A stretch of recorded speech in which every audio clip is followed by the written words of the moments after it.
আসসালামু আলাইকুম friends, welcome back to my channel. তো আজ আমি বানাবো সয়াবিন আলু ডিমের তরকারি। তো মাছ মাংসের স্বাদকে হার মানানো একটি রেসিপি। তো চলুন দেখে নিই কীভাবে তৈরি করছি। তো প্রথমে এখানে আমি প্রয়োজন মতো সয়াবিন নিয়েছি আর 4টে ডিম নিয়েছি। তো সিদ্ধ করে নেব। তো এখানে দেখুন সয়াবিন আর ডিমগুলো খুব সুন্দরভাবে সিদ্ধ হয়ে গেছে। তো একটা পাত্রের মধ্যে তুলে নিচ্ছি। তো আবারও কড়াইয়ের মধ্যে বেশ কিছুটা পরিমাণে তেল দিয়ে এখানে আলুটা ভেজে নেব। তো এখানে একটা আলু কেটেছি। তো আলুগুলো একটু বড় সাইজের টুকরো করে নিয়েছি, আপনারা চাইলে ছোট বড় করে নিতে পারেন। তো তার মধ্যে নুন আর হলদি দিয়ে ভেজে নেব। তো আলুগুলো ভাজা হয়ে গেছে, তুলে নিয়েছি। তারই মধ্যে আমি ডিমগুলো ভেজে নিয়েছি। তো তারপরে দিয়ে দিলাম সয়াবিন। তো সয়াবিন ভেজে নেব, তার মধ্যে দিলাম লবণ আর দিয়ে দিচ্ছি হলদি। তো ভালো করে নেড়ে নিচ্ছি। তো সয়াবিনটাকেও হালকা করে ভেজে নেব। তো হালকা বাদামি কালার মতো চলে এসেছে, তো উঠিয়ে নেব। তো আবার ওই কড়াইয়ের মধ্যে বেশ কিছুটা তেল দিয়ে দিলাম আর সাথে 2টো তেজপাতা। আর এখানে আমি নিয়েছি একটা পেঁয়াজ কুচি। তো দিয়ে দেওয়ার পরে 1 মিনিট মতো ভেজে নেব।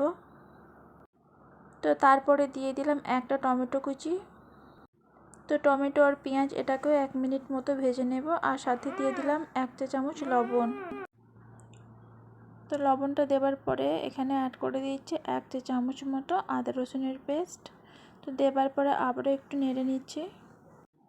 তো দিয়ে দিলাম হলদি পাউডার 1 চা চামচ, লঙ্কা পাউডার 1 চা চামচ মতো, জিরা পাউডার আর সাথে দিয়ে দিচ্ছি ধনিয়া পাউডার।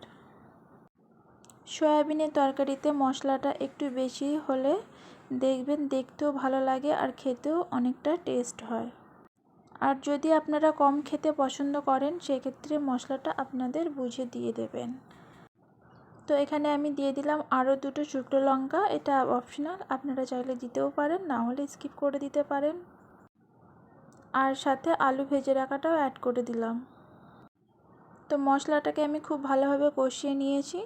তো এখানে আমি সয়াবিনগুলো অ্যাড করে দিলাম। দেওয়ার পরে আবারও বেশ কিছুক্ষণ সময় নিয়ে কষিয়ে নেব। তো এখানে খুব ভালো করে কষিয়ে নেব।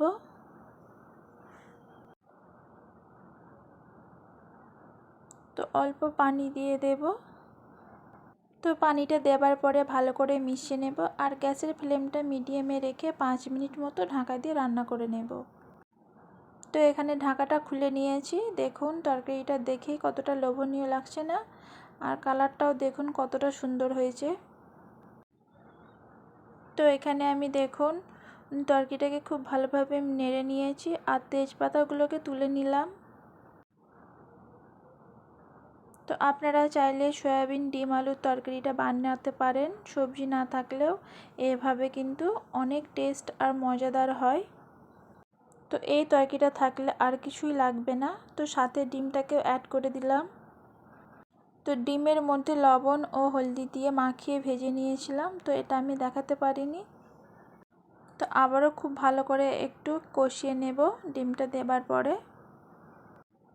তো অল্প পরিমাণে পানি দিয়ে আর কিছুটা ধনেপাতা কুচি দিয়ে দিলাম। তো এভাবে আর একবার মিশিয়ে নিচ্ছি।